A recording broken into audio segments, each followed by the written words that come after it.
20 years ago, I hacked legendary Godzilla R32 GTR all-wheel drive system using this manual torque split controller, and today I'm showing you exactly how to build this and install it in your Skyline. For those of you new to the channel, I'm Anton, a power engineer, industrial mechanic, and a Red Seal electrician. We cover all kinds of products and topics in an approachable way for the average everyday person. I'm glad you found us. Hello and welcome back to Gears and Tech. We actually covered the full history of the all-wheel drive system in the Skylines in a different video where we talked about exactly how it works and the entry point for the hack that we did for this all-wheel drive controller. There's a lot more detail in that video, so if you're missing the fundamentals of what we're trying to do here, that video is the one for you. But let me get you up to speed. The Nissan Attessa system found in your R32, R33, and R34 GTR is not a full-time all-wheel drive system. It's rear-wheel drive that can send up to 50% of its torque to the front via a wet hydraulic clutch pack. The secret sauce is that the Attessa ECU, or the brain, makes its decision on how much front torque to apply based on a dozen factors, but by hacking the G-sensor signal and inserting our own, we can effectively dial in the amount of all-wheel drive we want, easily and on the fly. This is the crucial technical detail. That G-sensor outputs a signal of between 0.4 and 4.5 volts. The Attessa ECU uses that signal to decide how much all-wheel drive to apply. 0.4 volts,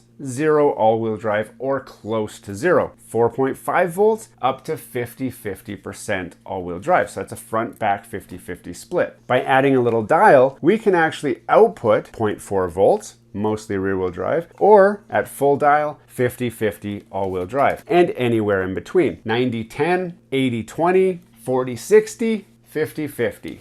And even small increments in between, but it's really hard to tell the difference between one or the other. There's going to be more extreme swings using a dial like this. Now, there are fancy commercially available torque split controllers, but they cost close to $1,000 now, and quite simply, they're just an expensive, elegant solution to something that can easily be outdone with less than $50 in parts. So why would you spend the money on that? But I'm going to show you exactly how to build one here today. Now, we're going to use a lot of parts here that I've sourced on Amazon, so it's easy for you to get the parts that you need. The biggest problem you're going to have is we need a box of resistors, and this pack was under $15 and it came with way more resistors than we need. So you're actually going to have enough components to build torque split controllers for you and all of your friends, or even start a small business selling them on eBay, because you'll have some spare parts, but there's just not a way to get the parts any cheaper because they're so inexpensive in the first place. Now I'm going to walk you through exactly how to find the G-sensor on your Skyline and exactly what we're going to be doing so that we know where to insert our signal. So if you look under the center console in your R32, the center console in your GTR, you're going to find a 3-wire sensor. That is your G-sensor. It will have an 8-volt reference wire, it will have a ground wire, and a signal wire which feeds the G-sensor data back to the Attessa ECU.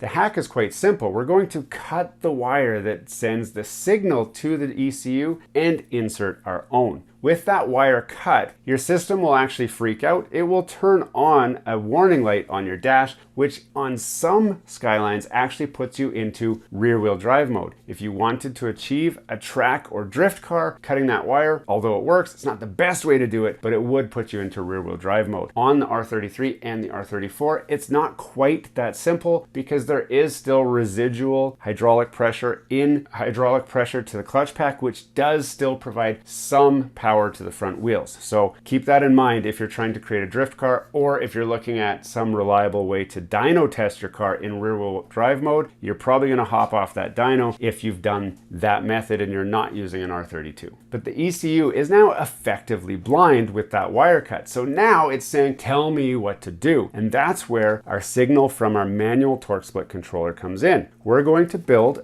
a circuit that allows us to have 0.4 volts DC when it's turned down, all the way incrementally up to 4.5 volts DC on the high end. 4.5 volts DC, 50-50 split. lock. 0.4 volts DC, close to rear wheel drive, but not quite. It'll be rear wheel drive with a little bit to the front still. So now that we know what we want to achieve, let's get started on building our circuit. So here is a crude drawing of the most basic circuit that we would look to build. We're looking for 8.75 k ohm fixed resistor, a 10 k ohm potentiometer, and it has to be a single turn. It doesn't have to be, but we want it so that it only goes less than 360 degrees of turn, so it's more like a volume dial. We don't want to be able to turn it like multiple times to get our setting, because you'll be there all day trying to get it to 50-50 split.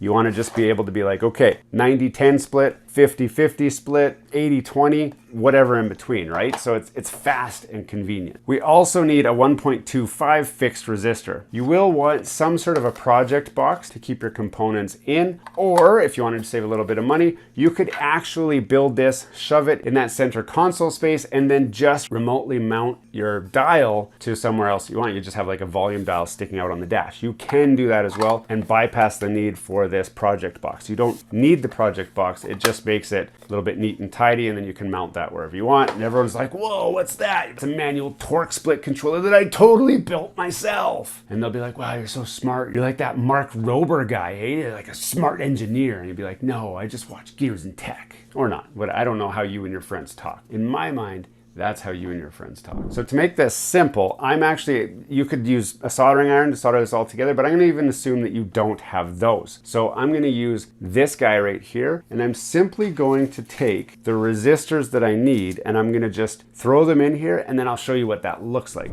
Now here is our basic completed torque split controller. I'm gonna walk you through exactly what we've done here. What you're gonna notice is this looks very similar to the drawing that we put up on screen already. So I've got the blue wire is our 8 volts coming in. Now you remember I said I needed an 8.75 k ohm resistor. Well, the kit that I linked you to doesn't have an 8.75, so we had to make one. So we're using an 8.2 k ohm resistor, and then we've got a 470 ohm resistor. That gets us within striking distance of the 8.75 total. So our circuit comes in, and then goes around and then comes out to this guy right here. This is our first wire that feeds to our adjustable potentiometer. Now there's 3 wire points on here. We've just connected to one of the 2 outside wires. Then we've connected to the other outside wire and gone back into our circuit. If through your testing you find that your dial is backwards, meaning when you're turned all the way this way, it gives you 50-50 split, and that way is giving you mostly rear wheel drive, you could swap the 2 wires on here and it would make the dial the correct way. It's up to you. You can make it whichever way you think makes sense in your head for where the dial should be. You just swap these wires if they're not where you want them to be. The middle wire is this white guy, and that is our signal out to the Attessa ECU. So this is going to be our 0.4 to 4.5 volt DC output. So most of the magic is happening in here. If we've done this correctly, the wire coming in here, the top wire, should have a maximum of 4.5 volts or close to that. On the other end here, we need that same 1.2 k ohm resistor. Now again, I couldn't get that, so I have a 1 k ohm resistor and I have 2 100 k ohm resistors to put us at 1.2 k ohms. If you wanted to get super technical, we could turn this into 1.25 using some more resistors in the pack, but this will get us close enough. So this is a pretty much straight representation of what the drawing shows. The black wire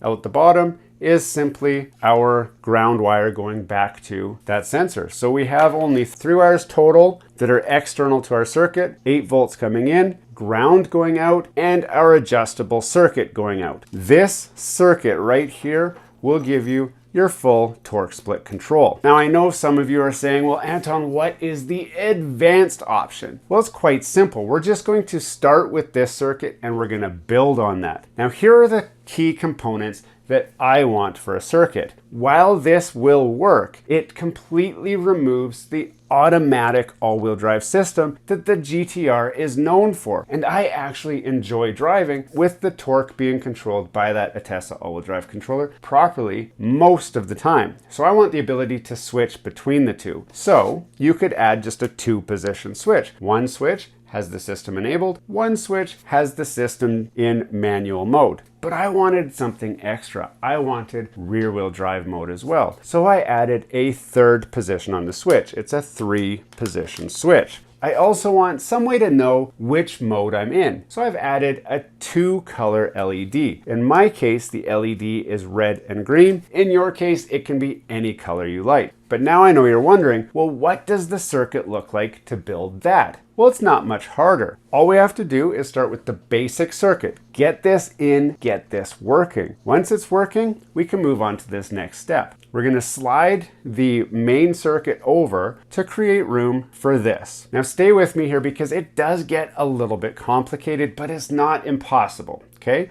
we've got the main circuit, that's still there. All we got to do is add a switch. So we're going to add a double pole, double throw switch. And that switch is going to have on, off, on. In one position, with it all the way up, it will actually bypass our manual torque split controller, this guy right here, and feed that G-sensor data directly to the Attessa as if it was still factory. In the middle mode, off, it's actually going to cut that G-sensor data to the Attessa, which is going to cause it to freak out. It's going to shut down the all-wheel drive system completely, and you'll know that it's working because a light is going to show up on your dash saying that your all-wheel drive system is broken. This is fine because this will now put you into rear-wheel drive mode in those R32 GTRs. If you're in an R33, R34, or anything like that, it's going to give you a mostly rear-wheel drive, but not entirely rear-wheel drive. Then, if we put the switch in the down mode, it will actually turn off the G-sensor data and start inserting our manual G-sensor data from our adjustable dial,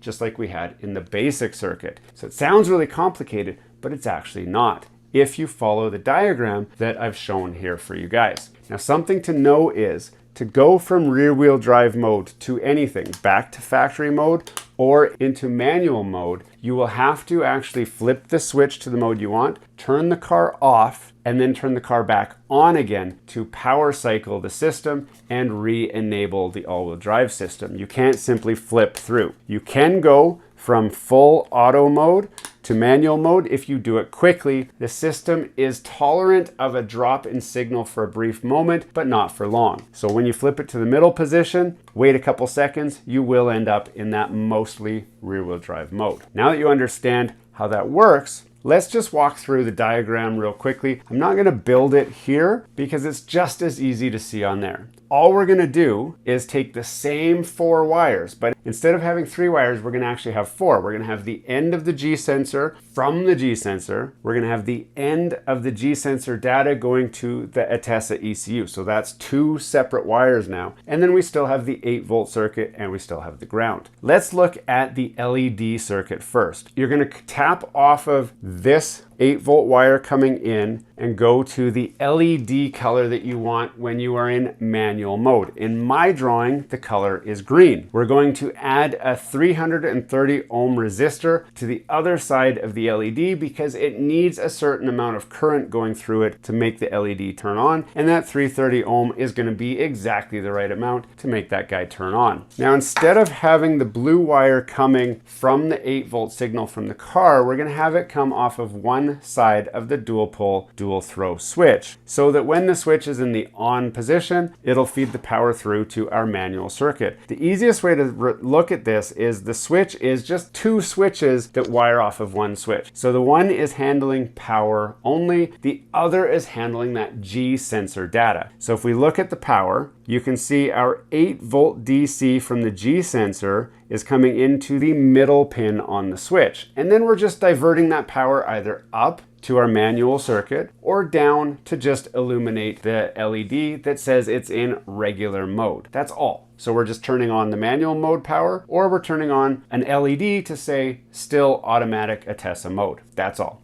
The The other side of the switch is handling the G sensor data. So in the middle, again, that's our common wire. So that's going to be the one that goes out to the Attessa ECU. We're going to have this white wire that used to go out to the car is no longer going to the car. It's going to go to the switch, so that when the switch is in the up position, it is energizing our circuit, but it's also connecting the ECU signal, but it's also connecting the G sensor signal to the Attessa ECU. So it's going to send our modified G sensor output to the Attessa ECU. When we flip it down into regular mode, it's going to take the factory G sensor data and pump it through to the Attessa ECU. And also in this case, illuminate the red LED to say we're in regular Attessa mode. Now the important thing is the middle position on here. Middle position here is off. So it actually cuts the signal to the Attessa ECU. So it will get no G sensor data, and it also cuts power to our LEDs. So no LEDs on is rear wheel drive mode. That's what we've set this for, is no LED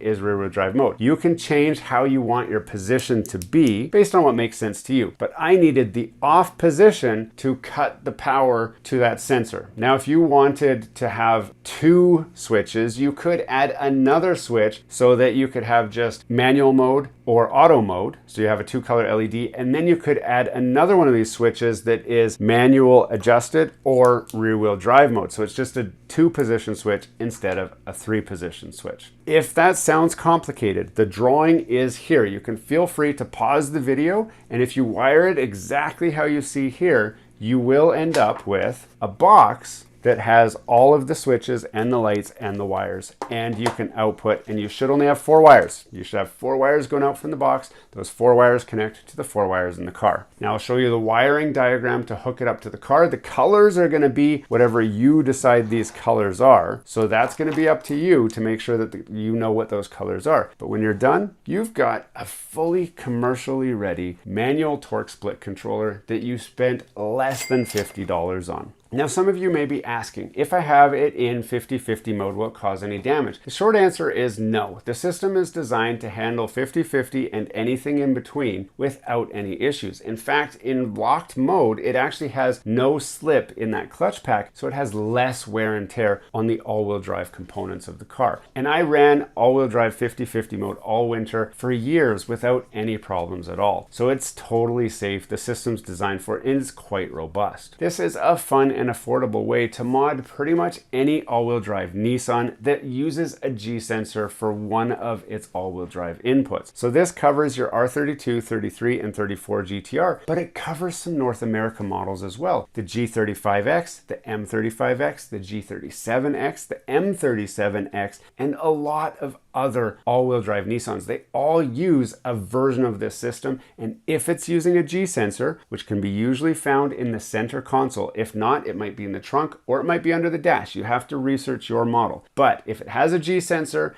that has an 8-volt input and that variable output, I promise you, putting something like this in will allow you to hack that system and have a whole lot of fun on track days, winter days, and regular street driving. Give it a try and let us know what you think. Also, post comments. If you've built one of these, let us know.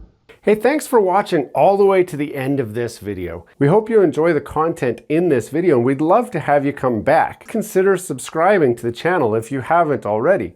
And for those subscribers who are looking for that extra special thing that you can do to support this channel, consider joining our members group. That's where we're building this community, the Gears and Tech community, where we can all enjoy content together.